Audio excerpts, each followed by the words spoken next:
Indonesia memiliki latar belakang sejarah yang cukup unik. Terlihat dari bangunan bersejarah di Indonesia yang sangat beragam dan memiliki nilai historis yang menakjubkan. Indonesia memiliki banyak candi dan arca bekas peninggalan zaman kerajaan Hindu dan Buddha. Zaman kerajaan Islam juga meninggalkan bangunan historis yang cukup banyak, seperti masjid dan keraton. Bangunan-bangunan peninggalan zaman penjajahan Belanda juga masih ada hingga sekarang, seperti benteng dan gedung dengan gaya Eropa lainnya. Tidak heran jika banyak turis yang turut meramaikan tempat-tempat ini. Bangunan-bangunan di Indonesia ini terkenal hingga ke mancanegara, bahkan ada yang masuk ke dalam situs warisan dunia UNESCO. Jadi, apa aja sih bangunan-bangunan bersejarah yang sampai saat ini masih melegenda di Indonesia?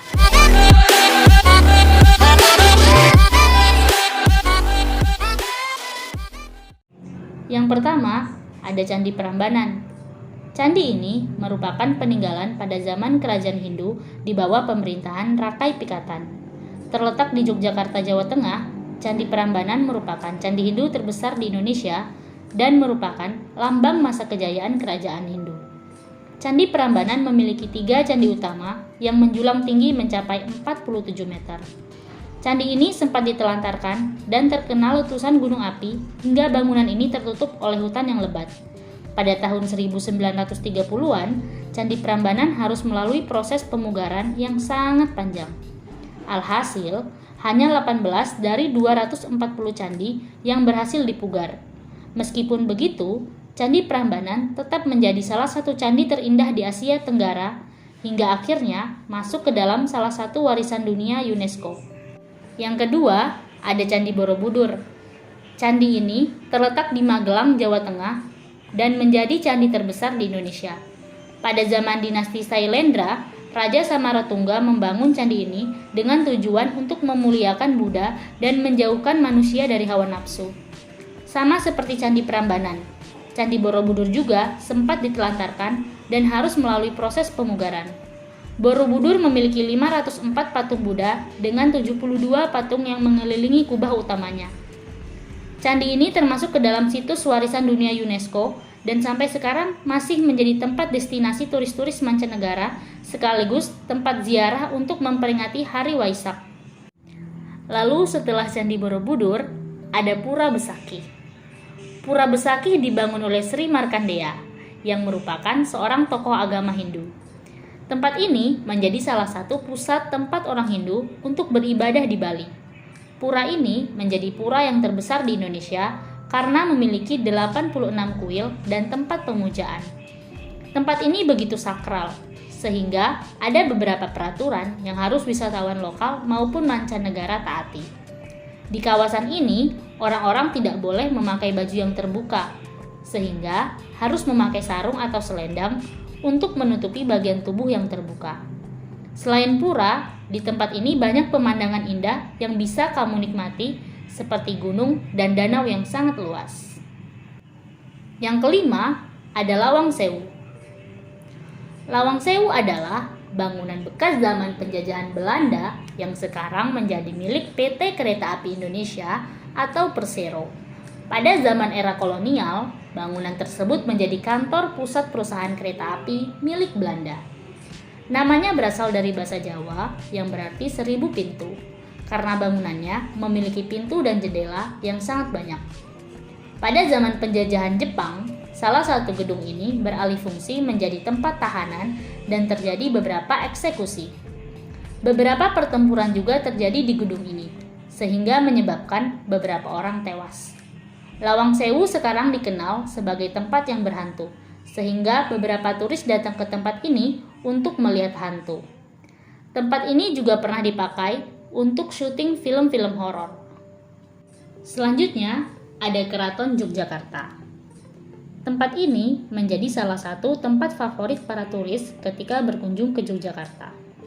Keraton Yogyakarta menjadi tempat tinggal anggota kerajaan dan masih menjalankan tradisi kesultanan hingga sekarang. Keraton ini memiliki berbagai benda dan artefak milik kesultanan dan pemberian raja-raja Eropa.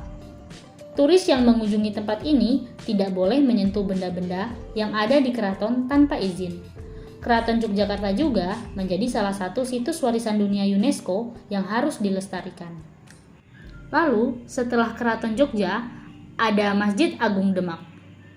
Masjid ini didirikan oleh Raden Patah pada abad ke-15, menjadikan bangunan ini menjadi masjid tertua yang ada di Indonesia. Konon katanya, masjid ini menjadi tempat berkumpulnya Wali Songo, yaitu orang-orang yang pertama kali menyebarkan agama Islam di Indonesia. Masjid Agung Demak berada dalam satu wilayah dengan kompleks pemakaman Raja-Raja Kesultanan Demak, sehingga setelah sembahyang, orang-orang bisa berziarah ke tempat makam. Selanjutnya, ada Benteng Ujung Pandang atau Fort Rotterdam. Benteng ini merupakan peninggalan kerajaan Goa yang pernah berjaya pada abad ke-17. Bentuk benteng ini memiliki filosofi tersendiri. Gedung ini menyerupai penyu yang dapat hidup di darat maupun di air. Begitu juga kerajaan Goa yang berjaya di darat dan di lautan. Benteng ini berlokasi di pinggir pantai barat Makassar. Sebenarnya, terdapat 17 benteng yang berada di daerah Makassar. Namun, yang paling megah adalah benteng Fort Rotterdam. Temboknya berwarna hitam dengan ketebalan hampir 2 meter dan tinggi hampir 5 meter, membuat benteng ini mudah dikenali dari jauh.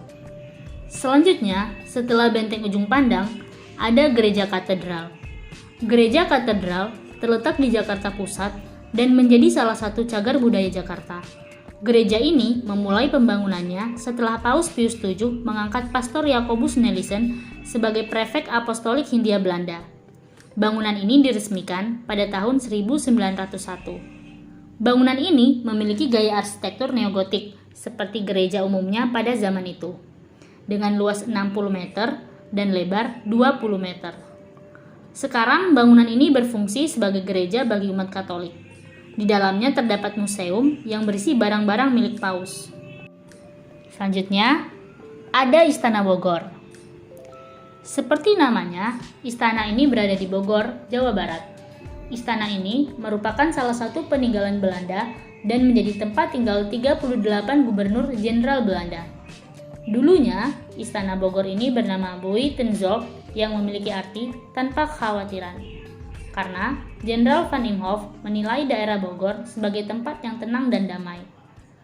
Setelah Indonesia merdeka, istana ini kini menjadi tempat tinggal Presiden Indonesia dan menjadi tempat menerima tamu asing.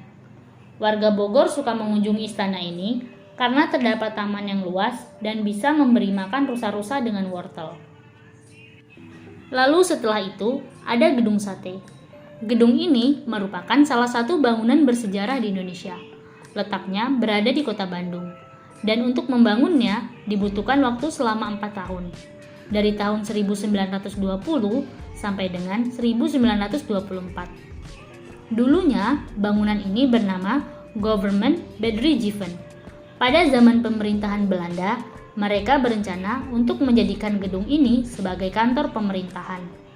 Sekarang, tempat ini menjadi salah satu destinasi orang Bandung atau turis untuk menikmati hawa sejuk kota Bandung atau berolahraga. Setelah itu, ada Gedung Merdeka. Bangunan ini menjadi tempat terjadinya konferensi Asia Afrika pada tahun 1955, yang kemudian menjadi asal muasal terbentuknya gerakan non-blok. Gedung ini dulu bernama Société Concordia dan berfungsi sebagai tempat bersosialisasi dan rekreasi masyarakat Belanda. Sekarang, Gedung Merdeka menjadi museum yang berisikan koleksi foto saat konferensi Asia Afrika. Turis-turis juga suka berfoto-foto di depan gedung ini karena arsitekturnya yang sangat estetik. Selanjutnya, setelah Gedung Merdeka, ada Monumen Nasional atau yang biasa dikenal dengan Monas. Bangunan bersejarah di Indonesia ini terletak di Jakarta Pusat dengan tinggi mencapai 132 meter. Presiden Soekarno membangun ini dengan tujuan mengenang perlawanan para pahlawan dan rakyat yang telah susah payah memperjuangkan kemerdekaan dari pemerintahan Belanda. Tempat ini memiliki ciri khas yang unik, yaitu lidah api yang berlapis emas bermakna semangat yang berkobar-kobar. Di dalam Monumen Nasional terdapat 51 diorama yang menceritakan sejarah Indonesia dari sejak zaman kerajaan Hindu-Buddha hingga zaman pemerintahan Soeharto. Di puncak tugu api ini, turis dan para wisatawan bisa melihat pemandangan kota Jakarta. Itulah bangunan-bangunan bersejarah di Indonesia yang bisa kamu jadikan referensi untuk kamu kunjungi. Jangan lupa like, komen, dan subscribe videonya ya. Semoga bermanfaat.